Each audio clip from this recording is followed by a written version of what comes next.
Peace and love, black family. It's the Prince of Pan-Africanism, Dr. Umar Johnson, live and direct.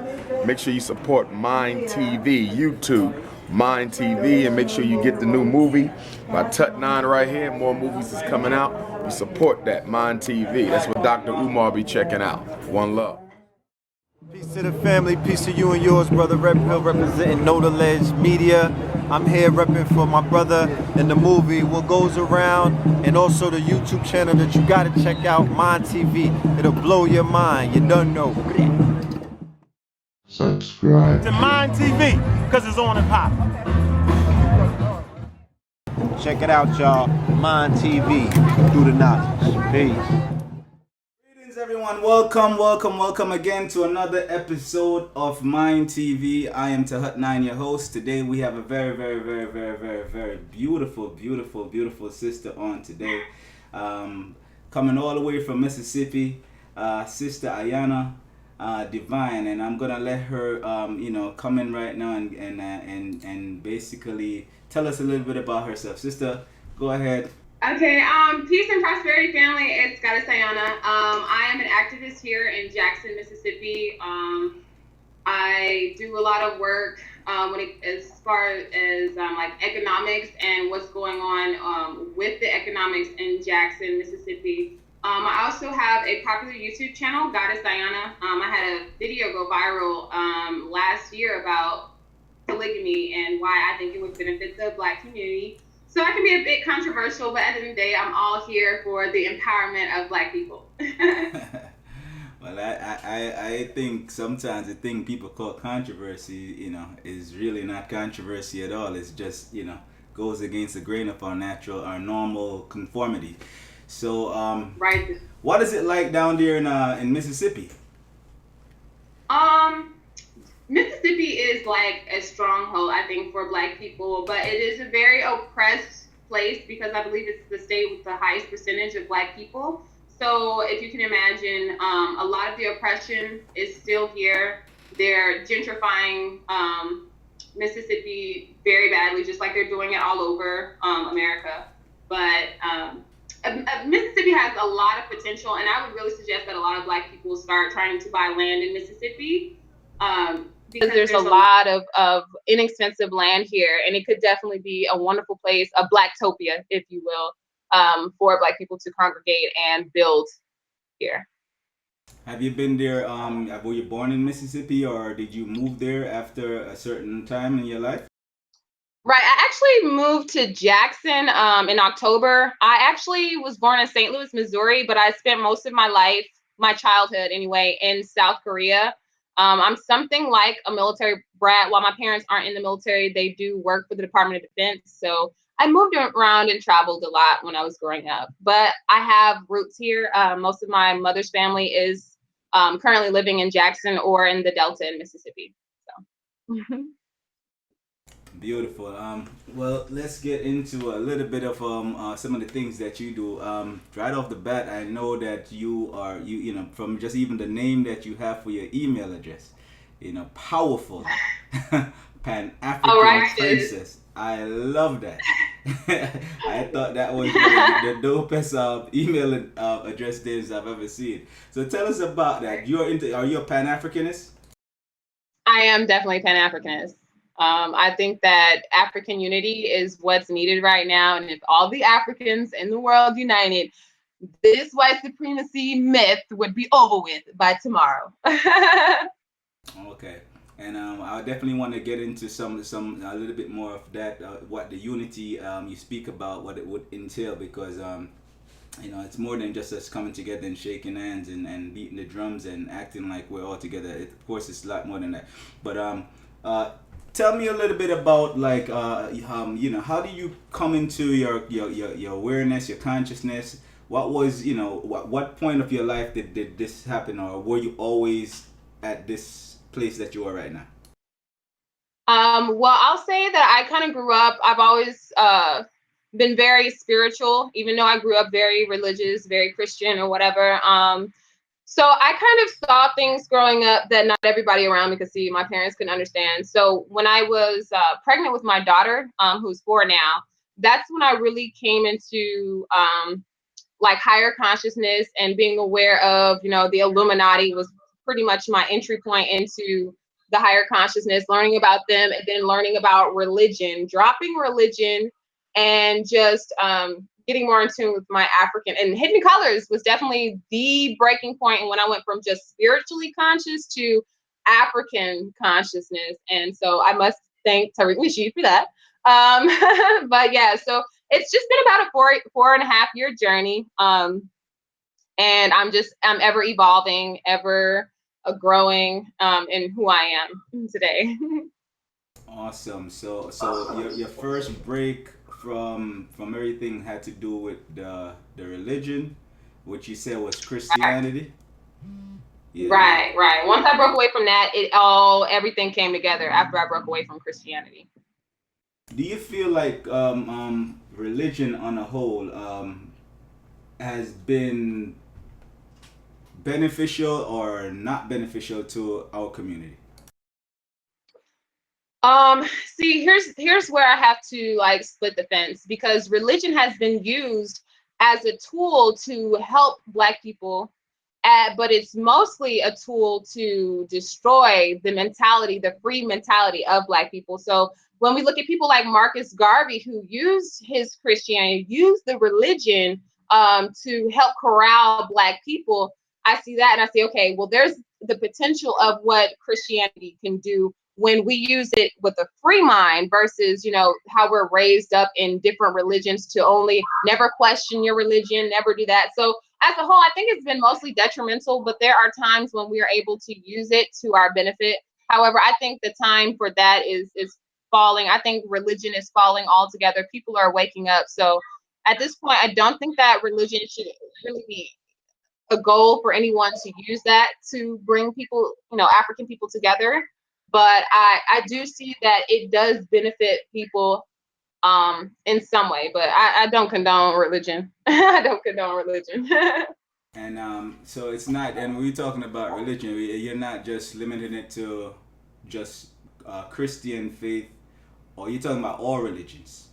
All religion. Yeah, I notice a lot of us kind of like you know, we don't look back to sometimes, I guess, the source of where some of these religions come from. What's your understanding about where these religions come from that we seem to be so caught up in? Well, I know that all religions come basically out of African spiritual systems. Any religion that you have today, you can trace it back to the origins being in Africa, and you know, that's all religion. So yeah, so like I said, I see the benefits of religion, especially when you want to use it from an African perspective, but just religion altogether. I mean, why even, you know, worship the newer remixed versions of our old spirituality? Why not just cut the middleman and go back to your African roots, your African spirituality, and you'll be all the religions. You'll be all the religions if you go back to your roots. that is so profound and so true. Definitely, we would be you know, be more at the foundation of what we believe in versus some of the watered down interpolations or interpretations of what our systems are about. I want to kind of segue from religion into, you know, relationships. You know, and it's funny how both of them have that RE at the beginning, you know, which means kind of to tie back to make a connection. So in our relationships, you know, between the sexes, between male and female, what are some of the things that you know, as a woman, see as impediments to us having better relationships, and how can we get around those impediments? I think one of the biggest things that Black women are having to deal with right now are the lack of father figures in the home. And that's not to say that that is the fault of our Black men. I believe that that's more the fault of the system than anything. And so when we have these single parent households, when you don't have both masculine and feminine energies raising you, that there's an imbalance. And so personally for me, what I have had to deal with, encounter, is men who don't have father figures and how their masculinity can be kind of thwarted because of that. If all you're around is women, you're going to have more feminine tendencies. And so I think a lot of the lack of emotional discipline in some Black men is an issue, as well as, just the pain that we have when it comes to dealing with each other. Like, a lot of us have had bad encounters with the opposite sex of the same race. And so when you have that, like, that bitterness and that pain, and you haven't healed from it, and then you have TV telling you, oh, all men ain't shit, this and that, women ain't nothing, these hoes ain't loyal. When you have that playing out constantly, it's validating your pain and your hurt and acting from fear and pain versus acting with love. So I just think that the homes, like, if we can get more families together, if we can get a man and a woman to raise the children together, it would really solve a lot of the issues, which is one of the reasons why I'm so for polygamy. I just feel like, there's a lack of men to women ratio. Here in Jackson, it's 13 Black women to one single Black man. So if you can imagine, I feel like if we just start consolidating baby mamas and consolidating bills, and we could get together and really come up. We could really come up. But we have to heal first. That's definitely what we have to do. Yeah, that's very, very, very interesting and very deep how you just broke that down. 13 to 1. That is crazy. I mean, I remember reading somewhere where they said it's about 30 million more Black women, to Black men. And what's the reason for that? Where are some of the areas where Black men are missing? What's some of the causes for their obvious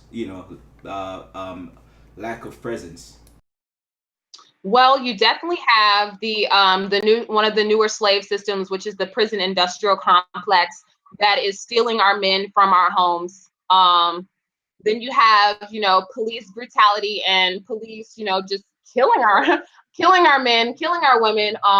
You also have, I think, some men just kind of want not, Black men just so fed up with Black women, that they don't even choose to be with Black women anymore. I know several Black men who left their Black women with children to go be with a white woman. So, there's a lot of things. It's just war is taking our men from us. Just that. And I must bring this up. Homosexuality, that's really taking a lot of men too. Let's be real, Yeah, have you heard the studies in Atlanta? The reports that came out recently about, I think, is it 1 in every 50 in Atlanta? I don't know if it's just homosexuals alone, but I think the numbers is 1 in every 50 is HIV positive there. And did you hear it? If that is true, because I have heard about the HIV being really bad in Atlanta. If that's true, it's because they're putting it in the immunizations. It's because when you go to the hospital, they're testing different shots out on you, and you don't know what it is. I believe there's a number of reasons. I don't believe sex is the reason why the HIV level is so high in Atlanta. But also, let me just put this out there. A lot of the HIV tests that come out positive aren't even positive because they're testing for antibodies. Antibodies are left in your body when they're there to fight a cold or something. So let's say you take the HIV test right after you had a cold, you're going to pop up positive just because you had the antibodies in your system. So I couldn't even believe that everybody who thinks that they have HIV in the world really do have it, because the test itself is faulty. Interesting. Faulty testing. So not to go too far from where we were, I just wanted to kind of highlight the whole HIV thing down here in Atlanta. And I know a lot of people kind of consider Atlanta as the capital of Black gay capital, I guess, in the country. Yeah. I mean, I don't know how true that is or how, anything about that. But yeah, you have men, our men killing each other, black and black violence. We have the prison industrial complex, which is scooping us up by the millions. We have black men going after every other woman except their own. Then you have two of us going with each other. You know what I mean? Two men, so you're losing two right there. You know what I'm saying? So I mean, how do you deal with that, sis? I mean, what is it like as a woman? Really, you know, you want to have a family, you want to settle down, you want to do what I guess we have to look at and say this would come natural. You know what I mean? You're a woman, you want to be with a man. You know, how does it affect you as a woman? I mean, are you married right now? No, I'm actually divorced. But to a man who was in a single parent household, you know. But it's painful. I'm gonna be really honest with you. It's very painful. Do you hear that echo? Okay. But it's fine. It's fine. Okay. But yeah, so it's painful. I try to, you know, send as much love and awareness out to our community. Black on black crime is just another symptom of white supremacy and the self-hate that has been injected into our community. I just feel like, you know, we need to come back to a space of self-knowledge and self-love. And with that will come a lot of healing. And, you know, I always make this statement about homosexuality because, you know, a lot of homosexuals, they think that I'm homophobic, which is absolutely false because I'm around homosexuals all the time that are activists in the community. And I have no problems with them. My problem is when someone who's gay says, or homosexual, transgender, whatever the fuck, who says that they love themselves, I have to differ. You can't love yourself and not accept yourself. If you haven't accepted the sex that God gave you, then you don't love yourself. You haven't accepted yourself fully. So, and you know, equipment determines function, as I believe Dr. Henry Clark said. So. Let me ask you something. Let's go into this a little bit because I often have these conversations with people who believe that homosexuality is natural. Do you believe it is a natural thing? I don't believe it's natural. I believe it's normal, but it's normal because it's been made to be normal. Natural would be the function of your body parts fitting with the other person and what their function is. So naturally, what keeps us going is procreating with the opposite sex, because you can't procreate with the same sex. So, so natural, no way. Not with atrazine in the water, not with all this estrogen in the tofu and the soybeans. It's not natural. I can't say that it is at all. So is natural then more of a process? Because you know, to me that's how I think of natural. I think of natural as a process that if you just if you leave it, it will naturally happen, right? And naturally happen. That when I'm saying naturally happen, I'm talking about it will happen over and over again that particular way. You know, without any. That means a plastic bottle is not natural. You know what I'm saying? Because whatever you can't go pluck it off a tree. You see what I'm saying? So it might be a part of nature, but it doesn't necessarily means it's natural. Right. Going through our relationships now, what are the things that, as a woman, that you often what do you think are the issues that men normally bring up or have issues with as far as with black women? What are some of the things you hear and deal with? Well, definitely you have that black women are too independent. Is it the feisty black woman, the bitter black woman? We have these type of connotations placed on us by, society, and a lot of black men have absorbed that into themselves and act on that projected reality, which is not true reality. So I think a lot of black men, they think that, the ratchet, all that, which really is just flavor.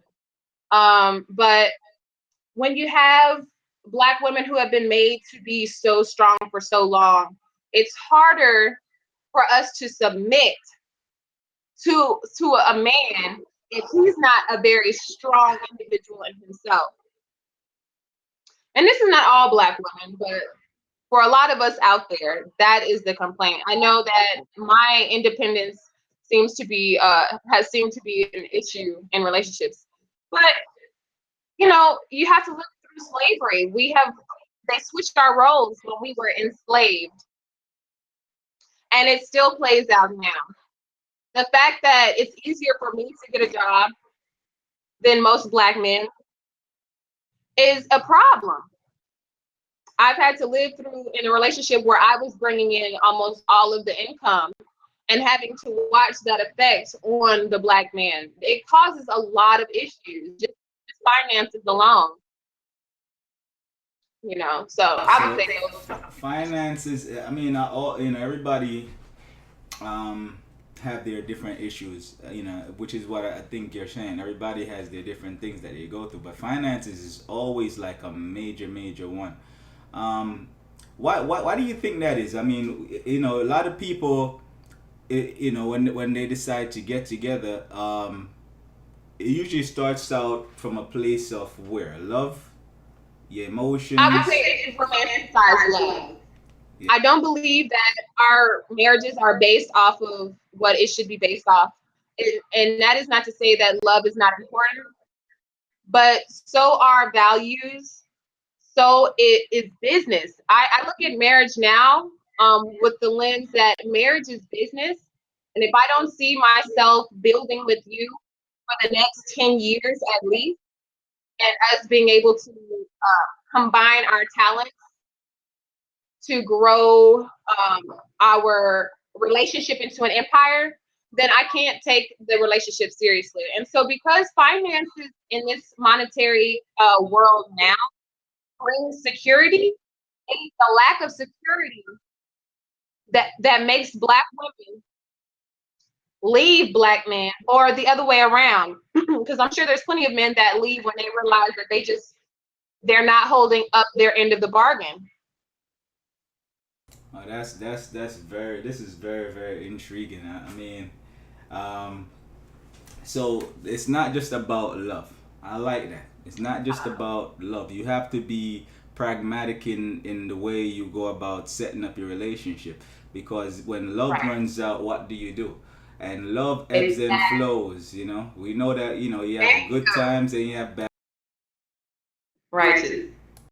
Yes, love does ebb and flow. I try to tell people, like, you can't base lifelong marriage off of your feelings of this month. He gave you the best ever and now you want to be with him forever, but you don't realize that brother may not have the same goals as you. He may just want to work at a corporate office where you want to have your own business. So, things like that have to be thought about before you enter into marriage. Do you find it that difficult as a woman of probably many talents? I mean, I love your earrings. I'm going to ask you about them. Those are absolutely beautiful, and I have a feeling that you made them yourself. So, of course. As a woman of many talents and definitely, probably most likely an entrepreneur, do you find it tough sometimes to be in a relationship with men who feel like that they should be the provider in every capacity of the relationship?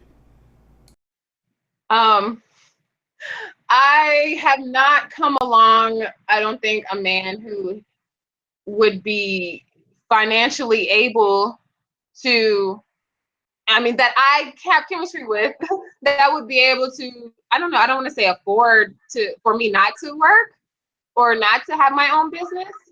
So that would be, I don't know if I could, that's a hard one. Yeah, that would be lovely. It would be lovely if there was like some magical man that comes along and is like, look, you don't have to work, I'll take over everything. But realistically, if it happened, I would be like, sure. I'm still have my own business. I may not produce as much, but so it probably would kind of get, huh? So basically, I mean, that's not something that you're averse to, but thinking more of like from the male side, like, you know, just you doing what you do. You said earlier that, you know, you were bringing in most of the income and doing certain things in a relationship, I guess, that you were in. Was that a problem for your significant other? Yes. I believe when that happened in our relationship, a major shift changed. Um, he fell into like a depression, a deep depression, and so that's definitely where a lot of the ending of our relationship probably started, when I started working full time and overtime and going to school full time. But I feel like if a man was in that position, I would say just take pride in your position. Like, if you're gonna be the stay-at-home partner, just keep home all fleet, you know. You know, it's but I would still say, like, Black men, if you have a hard time trying to find a job, make a job, you know, because the sisters out here, we really do need some men to start stepping up and saying, I'll take the bills. Fuck an independent woman, whatever the fuck that's supposed to be. Because men and women do depend on each other to continue the race. So And you know, I look at that paradigm, and sometimes I think this is where the whole feminist agenda has kind of like gotten a lot of people like confused, especially on you know, black people, because yeah, black men really, you know, we were never in a position to tell you what to do and, you know, what not to do, and, you know, where to go and when to, you know, I mean, which we in survival mode. So, exactly. you know, like, it's crazy, but you're right. I mean, you know, relationships should definitely have balance in them, and should definitely, you know, this whole thing where as a man it should all be on my shoulders and you should just know your place and stay at home and just, you know, push out babies. And I mean, you know, we are functionally we have certain things that we do that we can only, that only you can do and that only I can do. But if we can come together and really begin to coalesce, you know, as a unit, you know, and understand that, look, the relationship is not always gonna be, you know, happy. It's not always gonna be smiles and good times. You're gonna have, you know, because we go through emotions, we go through our feelings, the planets are shifting, all different kind of things is happening that have an effect or impact on us, right?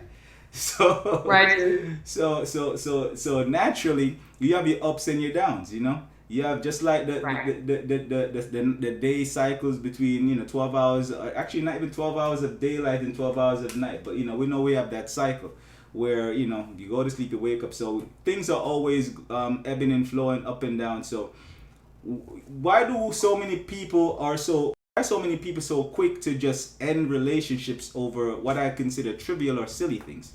Have you ever felt that any relationships that you've been in ended prematurely, or ended, you know, after you probably got a chance to look back, ended over something silly?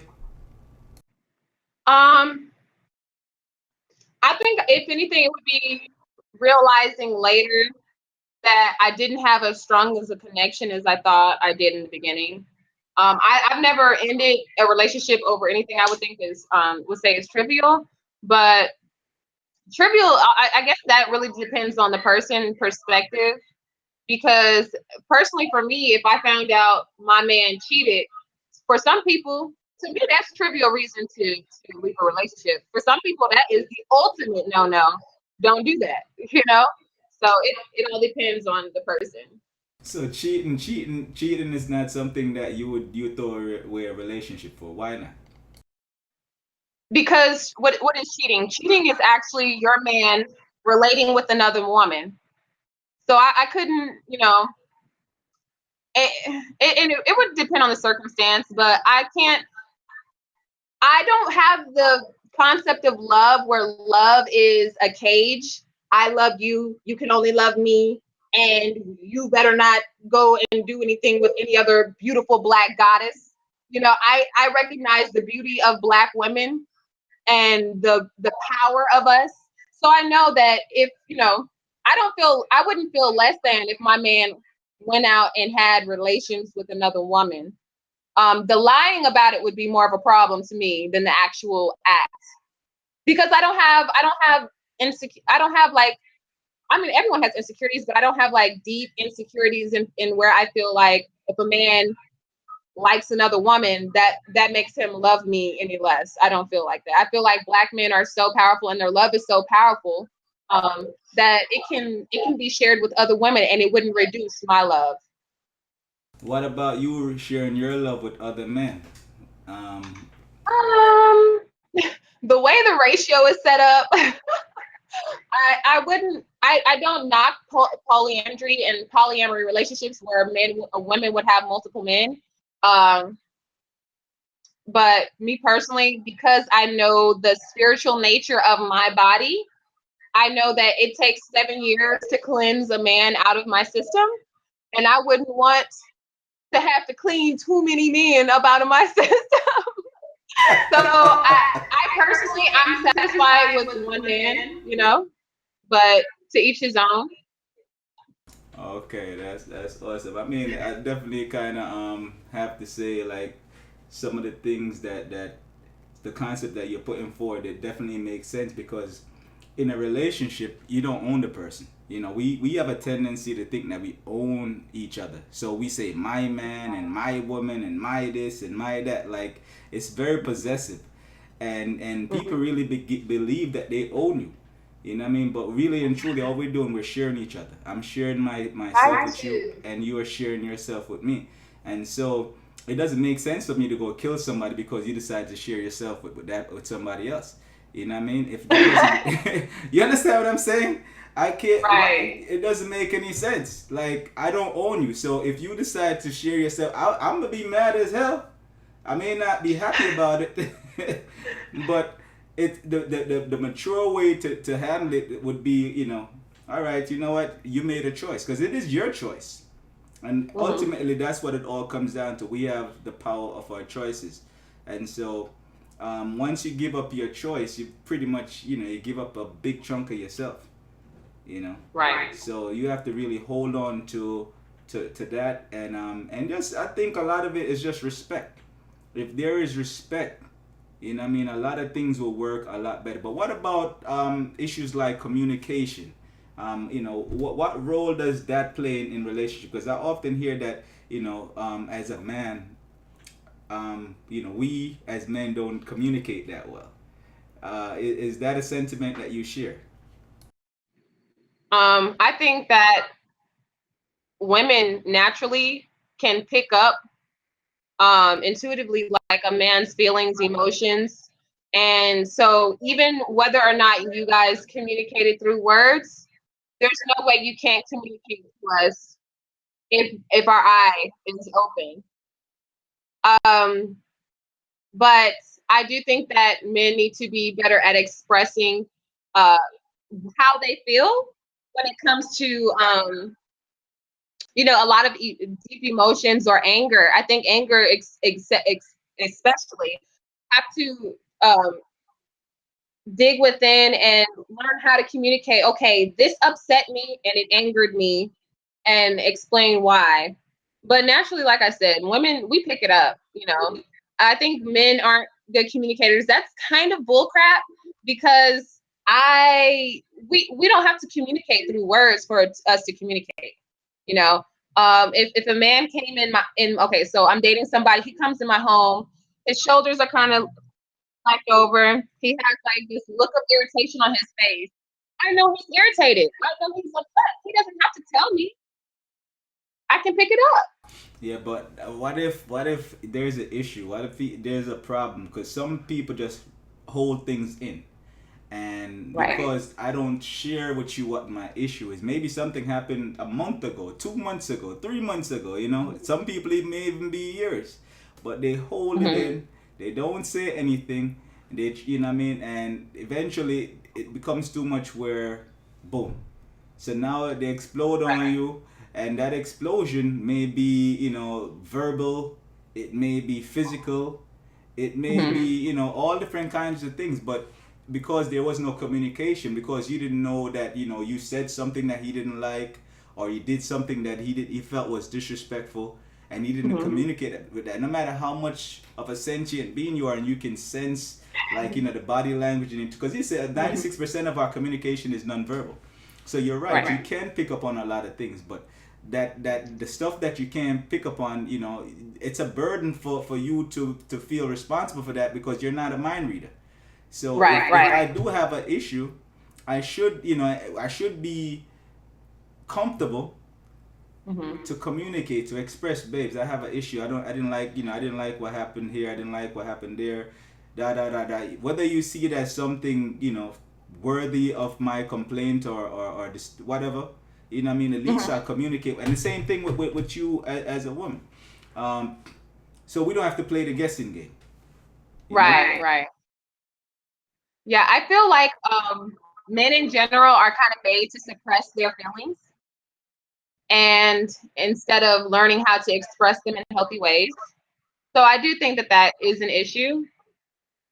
But I think that if we had a trust amongst each other and an openness, then the men would feel more safe to be vulnerable.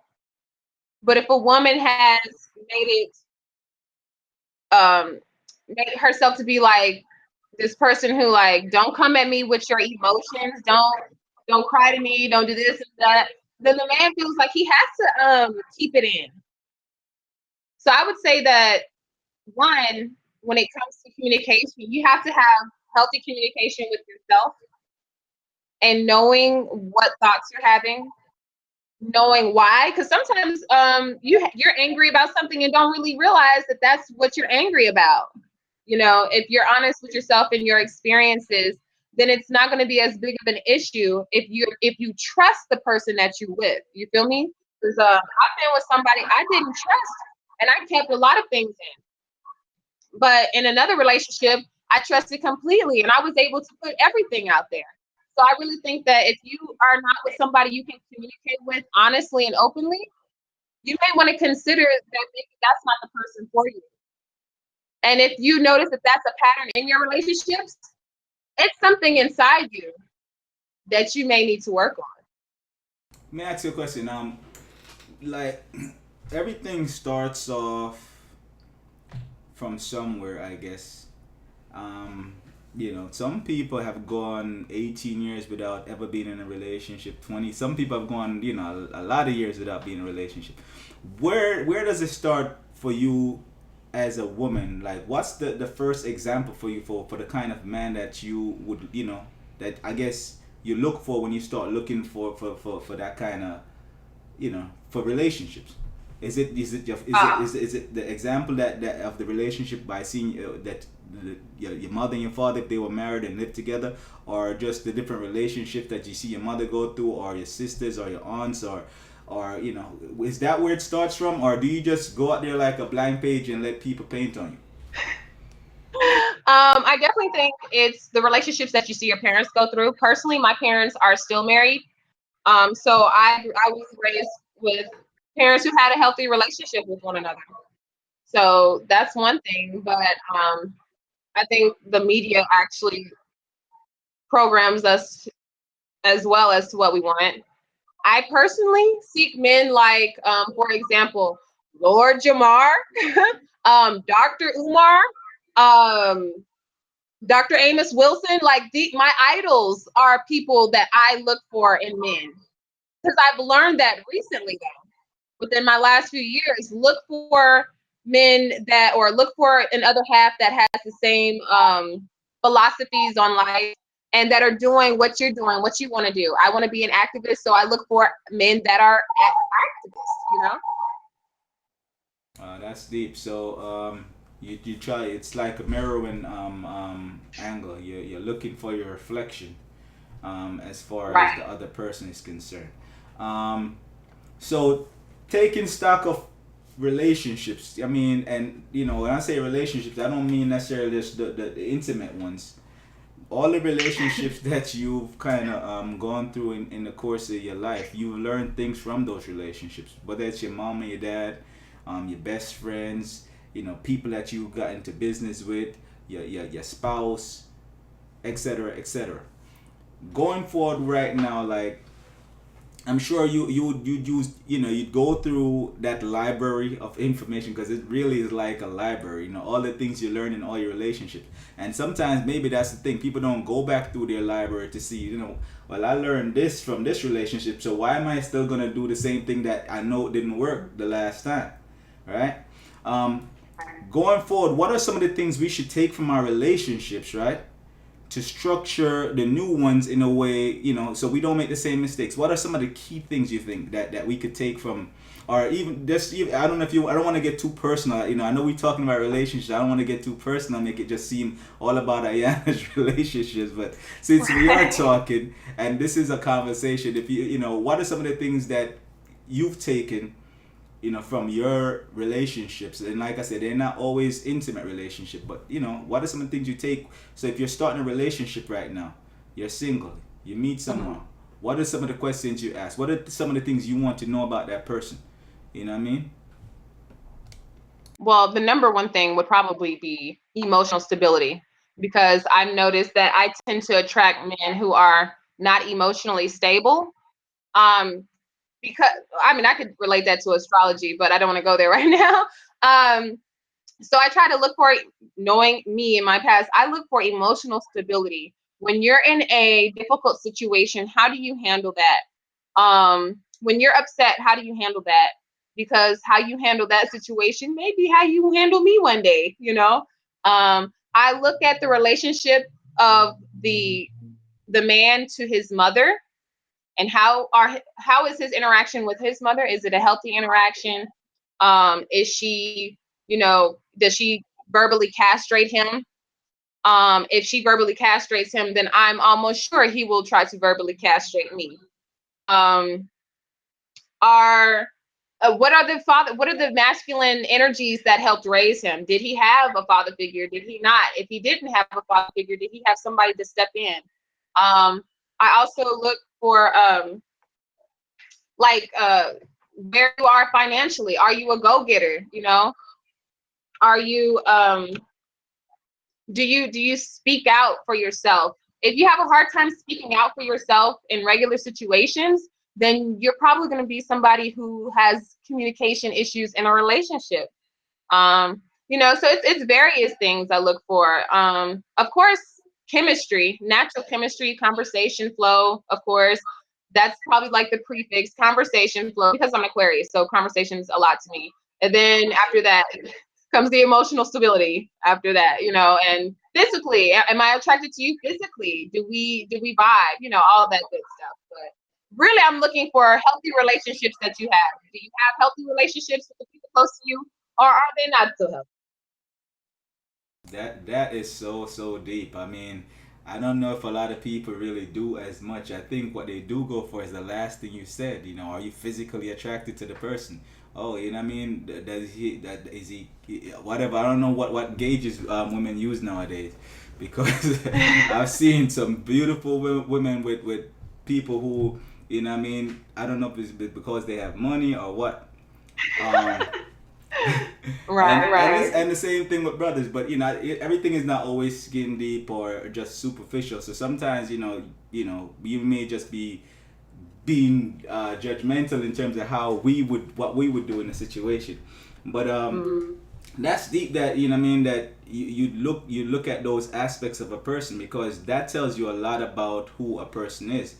And allows you to see yourself either going, just having a good time with them for the night or for the weekend or for whatever, versus, endowing yourself into a situation where now you're living with this person, your kids have gotten to know them, you're introducing them to your family, your circle, but they're not the right person for you.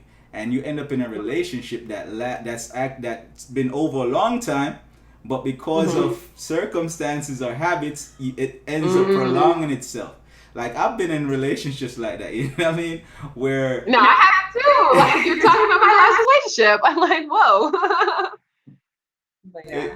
And can I just say this too? When it comes to trying to figure out someone who to be in a relationship with, notice your energy. Like, when you're around them, do they bring you down or do they energize you? That's something I really look at now, how my energy is when I'm around certain people. So if I can feel more comfortable around you versus like, oh, am I, really self-conscious, then I can kind of gauge like how our relationship will be, How much of yourself do you feel that you have to compromise or you should compromise when you're in a relationship? Because, everything with every relationship, even in a business relationship, you have to give and take. There's compromises involved.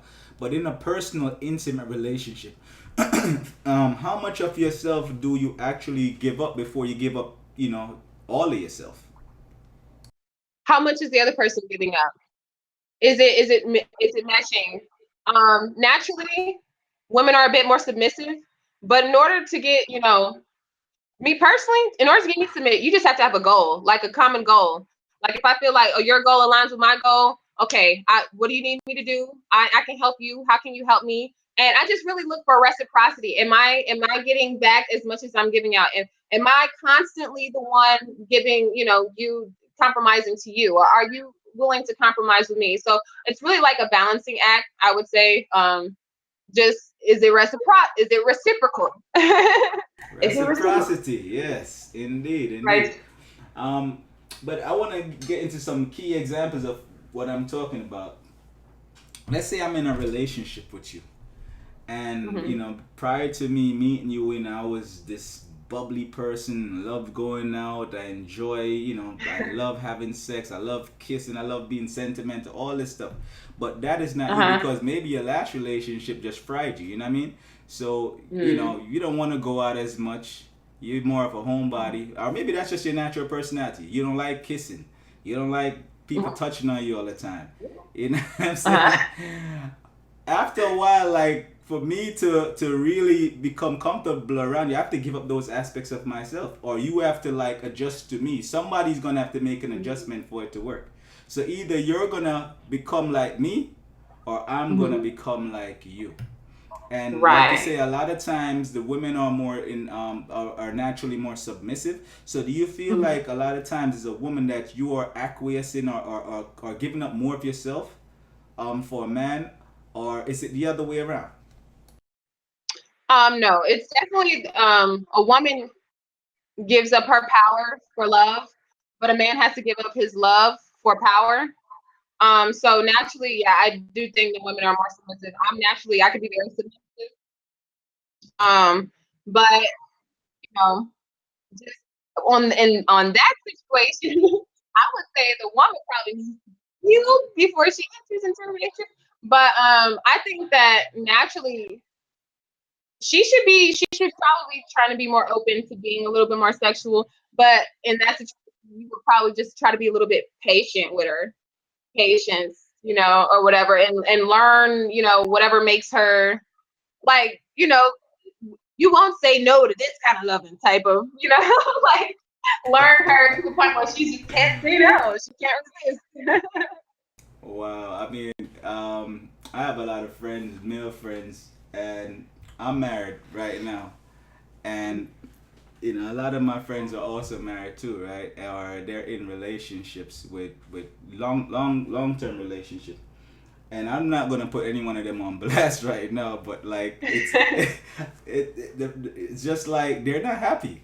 Most of them are just not happy. I mean, and like I say, I gotta understand it because like things go up and down.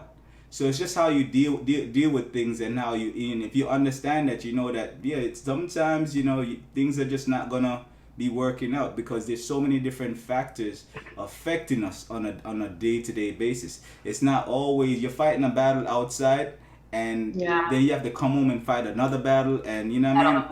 And it just it's just like you get tired. Sometimes you just want to be alone. But how can you tell someone that you want to be alone when you're in a marriage or you're in a relationship? Is it right to say that you want space, or if they want space, you should give them some space? Go into that for me a little bit. Yeah, I think space is definitely necessary. Some people need more space than others. Personally, I use astrology as a cheat tool for anybody I'm relating with, even my friends. I have all of their charts, so I know that it's their nature to want space, or it's their nature to want to be around people. So I think when you're in a relationship, you should definitely respect each other's space. Because when you don't respect the space, someone will feel suffocated and someone will feel like you're too clingy. And that's gonna, like, they're gonna want their freedom even more then, if you don't give them the space. But I think that there's a way to ask for your space that you don't make someone feel like that you're running away from them. And so when we learn how to communicate better, say, you know what, I've had a hard time today. I've been going through this, you know, at this point, I don't think I'm in the mood I'm not in the best mood for you. I don't think I would be the best person I can be for you at this moment. So I need to take a moment to go recollect myself so that when I come back to you, I'm whole again. And so I can give you the love that you need and deserve, you know. A lot of people take that to mean that you're cheating or you're doing something, something, you know what I mean? What do you mean you don't want to have sex? Every night I come, you're tired. You're this, you're that. You know, people. Life, communication. People interpret things how they interpret them, you know, based on what they want out of the situation, I guess. So. I mean, but you know, these are things that I think every relationship goes through. A lot of people in a relationship, even the ones that you think are happy, you know, you see people in public and they're holding hands and they're smiling and they look like the happiest thing in the world. Like they've never had a fight. They've never done anything to get each other upset. But if you could be a fly on their wall and see that a lot. You'd see that it's not all that is being propped up to be. Right. But I really want to get to the point where as a people we can have sustainable relationships with, you know, men and women. And how do we get to that point? How do we get to having sustainable relationships? Like you talked about astrology a while ago. You know, and is that really a cheat sheet for how you can understand people? How much information does that provide you? Because the reason I'm asking this is if it really is that useful, is it something that we can use to understand the people that we're bringing into our life, or the people whose life we're getting involved with? Almost definitely. Astrology has been probably one of my most evolutionary tools in healing myself and learning who I am. Astrology pretty much can map out all the type of energies that anybody embodies and how they perceive the world and how they react to the world. So I would definitely say yes. Astrology is everything, man. It's wonderful. And even knowing what's going on today, the transits that are going on today and how they'll affect your partner is just really good stuff. I personally, okay, so let's take me, for example. I'm an Aquarius, but my moon is in Leo and I'm a rising Virgo. So my descendant is Pisces. So I attract Pisces type of men to me. I know that about myself. I know I attract these people with big ideals and you know, people that are hurting as well, because Pisces people attract people that are hurt because they're such healers. And so because of that, now that I'm aware of that, now I can say, okay, I know that this person is coming to me because they're hurting. I know that that's why I have this urge to want to be with them, because I want to heal them, not necessarily because I want to be in a relationship with them. So now that I can recognize that about myself, because I've learned this through astrology, then I can say, oh, okay, I'm just here to heal you. I'm not trying to be in a relationship with you, but I can try to help you help yourself. Or, you know, whatever. And Aquarius, for example, is a very detached sign. So if you know that you're getting in a relationship with an Aquarius, expect that they'll want a lot of space. You know, expect these certain tendencies with your partner. If my moon is a fire sign, so just know that when I'm emotional, I can get very fiery. You know what I mean? So just knowing these things in astrology can definitely help you even understand, like, okay, is this really going to be long term? Do we have Saturn aspects to each other? Are we going to be here for a while, or is this Uranus? Is this just a spontaneous thing that's just going to be here for a moment? I mean, I can go all into astrology. I don't want to go too deep. Synastry, I'm thinking synastry charts right now, but it's just a very big tool. But I think the biggest thing that we have to use astrology for is knowledge of self. Because once I know me, then I can understand why I'm attracting the situations and the people that I'm attracting to myself. But in any relationship, in the whole gist of things, if we learn to love ourselves properly, just ourselves, like not even worry about anybody else. If we just learn to love ourselves properly, then our relationships would be so much healthier. If our relationship to ourselves is healthier, if we have sustainable relationship with self, we will have sustainable relationship with other people. Because there's no way, if I love myself, I'm going to allow myself to be used, mistreated, and abused in a relationship. You know what I'm saying? As soon as I see the warning signs, I'm going to address it because I love myself and I want to address these problems so that I don't hurt myself. You know? That's very interesting. And some of this stuff, like, we almost at an hour, so, and I don't want to go too long, even though, like, I could talk forever. Like, me, you could have this conversation going on and on, but we just want to give the people a little touch. We'll come back hopefully another time. We'll get the sister on again because she's, you know, she's amazing. And I didn't even get into some of the stuff that I want to get into. So before we run out of time, tell me about some of the things that you do, Ayanna, like, you know, as far as your creativity, some of the other things that you do. I do make copper crystal jewelry. I have a website, www.godpiece.com. And I like make crowns. And I mean, I make masculine pieces too, but these are just some I just had on deck. This is an arm cuff. I love crystals. Okay.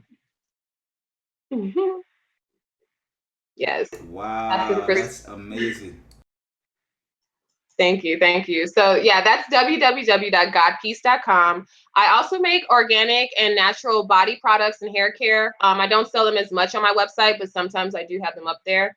And I also learning to sew, so I'll be putting some sewed products on my website soon. But I definitely would love for everybody to subscribe to my YouTube channel, Goddess Ayanna, where I'm always talking about things that affect the Black community, spirituality, and just myself. So. Okay, so that's Goddess Ayanna, GODDESSAYANNA. AAYANNA. All right. Well, I'll make sure I put it in. I'll make sure I put it in the description as well. Okay. Anything else? Yeah, if you're in Jackson, be sure to tune in to 90.1 FM every Saturday at noon. That's Respect Our Black Dollars Next Generation. I used to co-host that show. I no longer do, but I still very much support the show. And if you can't catch it in Jackson, catch it online, WNPR901.com. Okay, that's awesome. And how can people find you on social media? Is there you talked about your website? Did you give us the name for your website? Godpiece.com, GODPIECE.com. You can also catch me on Instagram, Divine Stargate, as well as Facebook, and that's Ayanna Divine, AAYANNADIVIGN. And Divine Stargate is DIVINESTARGATE. All right, there you guys have it. This is Goddess Ayanna. She is absolutely beautiful. I am so happy that we got a chance to speak with you today, Ayanna. And hopefully we can continue this dialogue, this conversation, because, you know, I think there's so much more we can get into. And I definitely love the astrology. I want to talk to you off air about that a little bit more.